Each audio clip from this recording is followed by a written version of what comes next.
Hello everyone. तो जैसे कि आपको पता है कि हम योजनाएं कर रहे हैं, सारी योजनाएं, चाहे वो रूरल डेवलपमेंट के योजनाएं गवर्नमेंट के द्वारा लाया गया है या फिर एग्रीकल्चर कृषि के लिए या रूरल डेवलपमेंट के लिए, गांव के विकास के लिए जितने भी स्कीम्स गवर्नमेंट स्कीम लाए गए हैं, जो कि एग्जाम, चाहे कोई भी एग्जाम दे रही योजनाएं तो आते ही आते हैं। तो गोयला क्लासेस के यूट्यूब पे बने रहे, यहाँ पे हम आपको सारी योजनाएं आपको कराएंगे। तो अब हम देखेंगे, आज की सीरीज में देखेंगे कि क्या है। आज हम देखेंगे राष्ट्रीय कृषि विकास योजना, जो कि ministry of agriculture and farmer welfare के द्वारा है। ओके, ये क्या है, इसके अंडर में है राष्ट्रीय कृषि विकास योजना।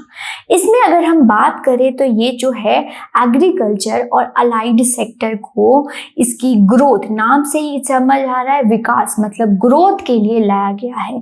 यहाँ पे एक्टिविटीज, जो एग्रीकल्चर कृषि में एक्टिविटीज होती हैं, उसको क्या करना है, इंक्रीज करना है।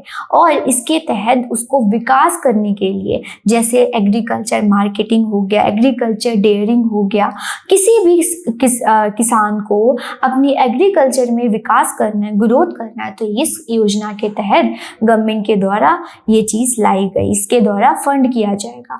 और जो यूनियन गवर्नमेंट है, वो सेंट्रल गवर्नमेंट है, वो क्या करेंगी, स्टेट गवर्नमेंट को पैसा देंगी। और स्टेट गवर्नमेंट अपने अपने स्टेट के अकॉर्डिंग कि उनको क्या करना है, उनके किसान कैसे हैं, उनके अकॉर्डिंग क्या होगा, इन्वेस्टमेंट फंड को एलोकेट किया जाएगा। तो यहाँ पे देखिए रेफर्ट रिस्क मिटिगेशन के लिए, और एग्री बिजनेस एंटरप्रेन्योर मतलब फार्मिंग के साथ अलाइड सेक्टर, डेयरिंग सेक्टर के लिए भी ये योजना बहुत महत्वपूर्ण है। और देखते हैं, अगर ये स्कीम की बात करें तो 2007 में स्कीम गवर्नमेंट ऑफ इंडिया के द्वारा लाया गया है, सेंट्रल गवर्नमेंट के द्वारा। ये स्कीम जो है नेशनल डेवलपमेंट काउंसिल के द्वारा लॉन्च किया 2005 में। Okay, in the response of national development councils.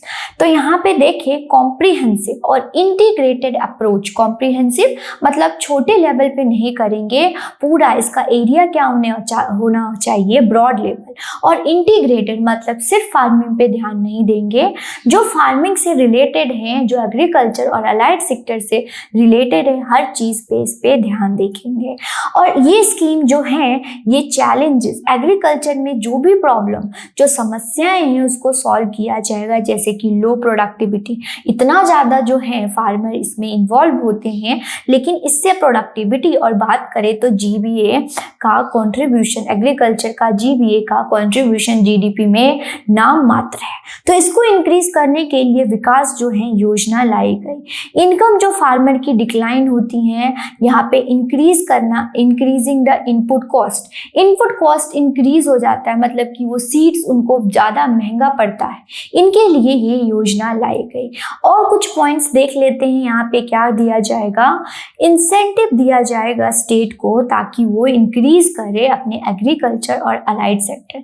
जैसे कि पहले भी मैंने आपको बताया, जो है सेंट्रल गवर्नमेंट स्टेट गवर्नमेंट को फंड देंगी, और स्टेट गवर्नमेंट अपने फार्मर, उनके जो है स्टेट में किस ज़रूरत की है, इरिगेशन पे है, मार्केटिंग पे ज़रूरत है, डेयरिंग पे ज़रूरत है, वैल्यू चेन पे जरूरत है, जिस चीज पे जरूरत है उसके अकॉर्डिंग क्या करेंगी। यहाँ पे फ्लेक्सिबिलिटी दिया गया है स्टेट गवर्नमेंट को, ऑटोनॉमी दिया गया है कि हाँ, इसका अपने अकॉर्डिंग आप डिसीजन लेंगे। यहाँ पे एग्रीकल्चर जो प्लान होगी डिस्ट्रिक्ट वेज, और जो है agro climate condition, technology, natural resources, जिसके अकॉर्डिंग है, जैसा जैसा स्टेट के सिनेरियो है, उस अकॉर्डिंग ये चीज़ लाई जाएगी। यहाँ पे लोकल नीड्स, क्रॉप जो हैं, वहाँ पे ये चीज़ को देखा जाएगा। मतलब प्लान जो स्टेट प्लान्स करती है एग्रीकल्चर के लिए, किस चीज़ की ज़रूरत है, यूपी में किस चीज़ के, बिहार में किस चीज़ के लिए, पंजाब हरियाणा में किस चीज़ के लिए, तो उसके सरकार ही करेंगे। तो यहाँ पे फ्लेक्सिबिलिटी दिया गया है। ये गोल जो है, ये जो स्कीम लाया गया है, ये क्या करेगा, ईल्ड गैप जो होता है उसको ये भरेगा। मतलब कि जितना इनपुट लगाते हैं उतना आउटपुट नहीं आता उसके तहत। और फोकस करेंगी इंटरवेंशन, इंटरवेंशन जो होती है स्टेट की, यहाँ सेंट्रल की ज़्यादा नहीं होगी। यहाँ पे रिटर्न जो होगा अलाइड सेक्टर और एग्रीकल्चर से मैक्सिमम रिटर्न, मतलब कि अगर फार्मर 100 रुपये लगा रहा है उससे 150 120 तो आना चाहिए। यहाँ पे क्वांटिफाइबल चेंज होगा, प्रोडक्शन प्रोडक्टिविटी दोनों इंक्रीज होंगे agriculture non agriculture means allied sector में, और होलिस्टिक मैनर मतलब कि एक सिनारियो नहीं लिया जाएगा यहाँ पे, ओवरऑल सिनारियो, और आपको यहाँ पे दोनों में पीडीएफ मिलेगा स्टूडेंट। अब फंड की बात कर ले तो फंड पैटर्न, अगर इस फंड की बात करें तो नॉर्थ ईस्ट की जो भी होती है, आप देखिएगा कि हमेशा क्या होता है, ये फंड कभी कभी तो 100%, अगर आपने स्कीम, अभी मेरे जो स्कीम्स हैं आप अब सीरीज देख रहे हैं, तो कभी कभी आप स्कीम में देखेंगे कि 100% स्टेट गवर्नमेंट ही करती हैं, 100% जो है जो स्टेट गवर्नमेंट के स्कीम्स होते हैं 100% कभी कभी सेंट्रल गवर्नमेंट भी करती हैं, और इस प्रकार से इस स्कीम में देख लीजिए कैसे हैं। तो नॉर्थ ईस्ट अगर कोई भी, जैसे हिमालयन स्टेट होंगी, नॉर्थ ईस्ट जो स्टेट होंगी उसमें 90% सेंट्रल गवर्नमेंट के द्वारा और 10% स्टेट गवर्नमेंट के द्वारा होगा। अगर कोई यूटी होगी तो 100% सेंट्रल गवर्नमेंट के द्वारा ही फंड दिया जाएगा। अगर कोई स्टेट होगा तो उसमें 60% सेंट्रल गवर्नमेंट के द्वारा और 40% जो है स्टेट गवर्नमेंट के द्वारा दिया जाएगा। वैसे अगर मैं और स्कीम की बात करूं तो 75 और 25% होता है डिस्ट्रीब्यूशन, लेकिन इस स्कीम में अलग है तो इसको नोट करेंगे, वेरी इंपॉर्टेंट हो जाता है। नेक्स्ट स्कीम की बात करें तो नेक्स्ट स्कीम हमारे सीरीज में है पीएम स्वामित्व स्कीम, जो कि मिनिस्ट्री ऑफ पंचायती राज के द्वारा लाया गया है।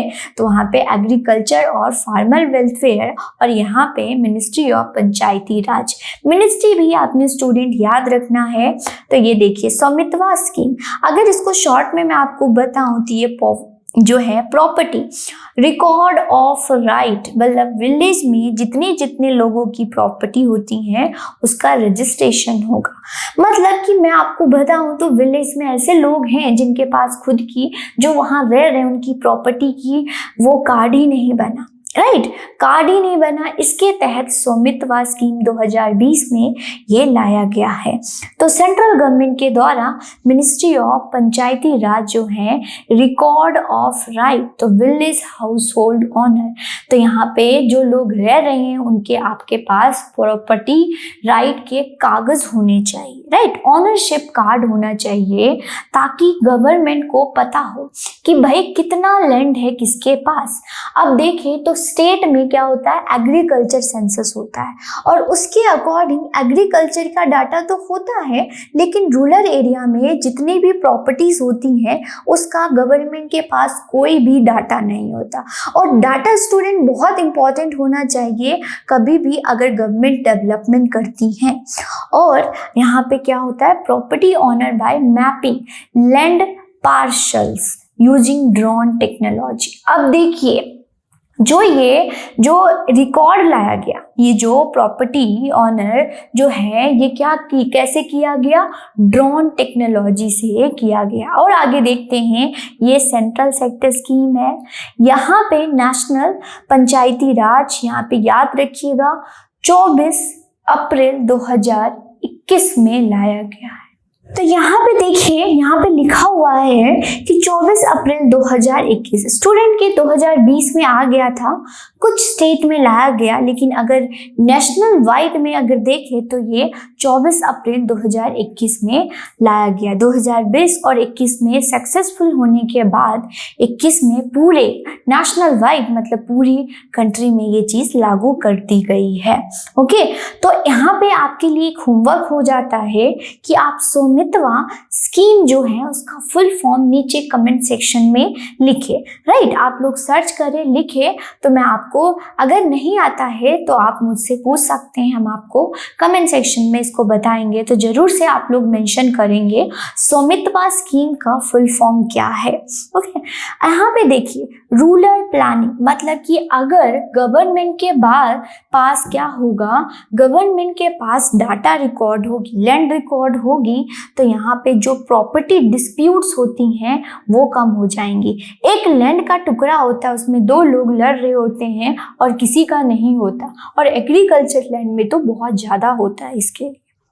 ओके, नेक्स्ट है to bring the financial stability to the citizen in the rural. अब यहाँ पे फाइनेंशियल स्टेबिलिटी कैसे होगी, यहाँ पे प्रॉपर्टी होगा तो एक एज अ फाइनेंशियल एसेट होगा, और इसके तहत वेरी इंपॉर्टेंट सुनिएगा कि इसके तहत क्या होगा, उनकी प्रॉपर्टी होगी तो उनका कागज होगा, कागज होगा तो बैंक में जाके एज अ कोलेट्रल रख के लोन ले सकते हैं, तो एज अ इनकम स्टेबिलिटी भी लाएगी। और डिटर्मिनेशन ऑफ प्रॉपर्टी राइट्स, अब देखिए जो पंचायती है, पंचायती के लिए एक सोर्स ऑफ इनकम हो जाएगा, और बोला गया कि जो जब ये स्कीम आई तो ये बहुत ज़्यादा सक्सेस हुई, और जो पंचायती हैं वहाँ पे जो ग्राम पंचायत के एक इनकम सोर्स बहुत 24% इंक्रीज हुआ, राइट। यहाँ पे इस बात की बात गई। अब ये सर्वे ऑफ इंफ्रास्ट्रक्चर और GI मैथ्स जो डिपार्टमेंट फॉर द यूज, अब ये क्या होगा, सर्वे, सर्वे से क्या होगा कि पता चलेगा कि किसकी प्रॉपर्टी है, कितनी है, जो कि डिपार्टमेंट जो है उनके कोई भी पॉलिसीज एंड प्रोग्राम्स लानी होगी तो उसके लिए भी इम्पोर्टेंट हो जाता है। और यहाँ पे पंचायत जो है गवर्नमेंट की जो इम्पोर्टेंट हो जाता। और स्टूडेंट यहाँ याद रखिएगा, यहाँ पे एग्रीकल्चर नहीं है, यहाँ पे एग्रीकल्चर नहीं है, यहाँ पे क्या है, सिर्फ जो रहने वाले की प्रॉपर्टी यहाँ पे होगी। अगर बात करें तो 6.62 लाख विलेज जो हैं इस स्कीम में कवर किए गए हैं, राइट। और ये spread over a period of 5 year, ये जो है 5 ईयर में बहुत ज़्यादा स्प्रेड हो चुका है। ओके, तो इस प्रकार से आपने याद रखना है। अगर बेनिफिट देखें तो विलेजर क्या करेंगे, अवेल करेंगे बैंक फाइनेंस, जैसे कि मैंने बताया कि एज अ कोलेट्रल रख के, डॉक्यूमेंट रख के वो लोन ले सकते हैं। यहाँ पे सिटीजन जो होंगे, citizen having the rural inhabitants, और ये आबादी जो वर्ड है वो क्या है, वो एग्रीकल्चर लैंड नहीं है, रहने वाले, राइट, हैबिटेटेड जो है उसके तहत होगा, तो ये एलिजिबल हो जाएंगे। यहाँ पे एक्सक्लूजन जो कि एग्रीकल्चर लैंड होगा वो इस प्रॉपर्टी के अंदर रजिस्टर्ड नहीं होगा। तो ये स्वामित्व स्कीम और हमने राष्ट्रीय कृषि विकास योजना किया। अगर मैं कुछ इंफॉर्मेशन आपको बताऊं तो गोयला क्लासेस की तरफ से बहुत सारे कोर्सेज लॉन्च किए गए हैं जो कि आप स्क्रीन पे देख रहे हैं।